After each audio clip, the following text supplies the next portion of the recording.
तरफ अमेरिका का सबसे बड़ा पड़ोसी और करीबी ट्रेड पार्टनर, तो वहीं दूसरी तरफ डोनाल्ड ट्रंप की टैरिफ वाली नीति। 3 दिन तक लगातार चल रही बातचीत आखिरकार खत्म हुई, लेकिन समझौता नहीं हो पाया और अब अमेरिका ने कनाडा पर 50% तक का भारी भरकम टैरिफ भी लगा दिया है। दरअसल अमेरिका और कनाडा के बीच वाशिंगटन डीसी में 3 दिनों तक ट्रेड डील को लेकर बातचीत चल रही थी। उम्मीद थी कि दोनों देशों में किसी समझौते पर पहुंचेंगे, लेकिन आखिरी वक्त पर बातचीत जो है वो बेनतीजा रही।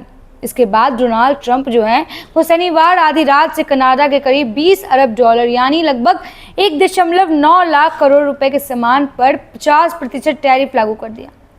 कनाडा के प्रधानमंत्री मार्क कार्नी ने भी साफ कर दिया है कि कनाडा इस फैसले के सामने झुकने वाला नहीं है।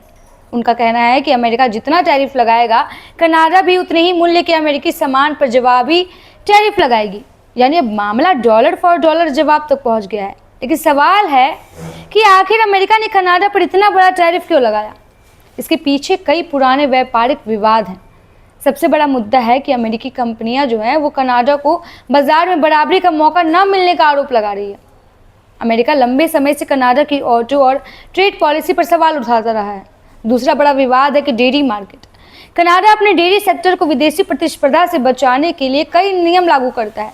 अमेरिका चाहता है कि उसके दूध, चीज़ और दूसरे डेयरी प्रोडक्ट्स जो हैं वो कनाडा में ज़्यादा आसानी से बेचने का मौका ले सकें।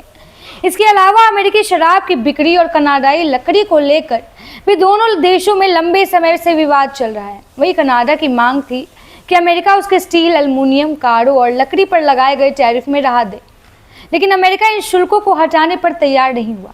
अमेरिका की तरफ से कहा गया कि कनाडा ने एक बड़े मौका जो है वो गंवा दिया है।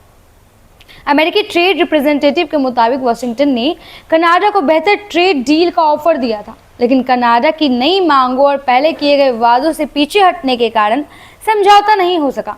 अब दोनों देशों ने एक दूसरे पर टैरिफ बढ़ा दिया है और क्योंकि अमेरिका और कनाडा दुनिया के सबसे बड़े व्यापारिक साझेदारों में से एक है, इसलिए इस ट्रेड वॉर का असर सिर्फ सरकारों तक ही नहीं सीमित रहेगा, लेकिन इस बड़े कारोबार पर भी देगा। ये सप्लाई चेन और आम लोगों की जेब पर भी देखने को मिल सकता है। यानी 3 दिन की बातचीत खत्म हुई, लेकिन अमेरिका कनाडा का ट्रेड वॉर जो है अब और तेज हो गया। इसका कोई निष्कर्ष नहीं निकला।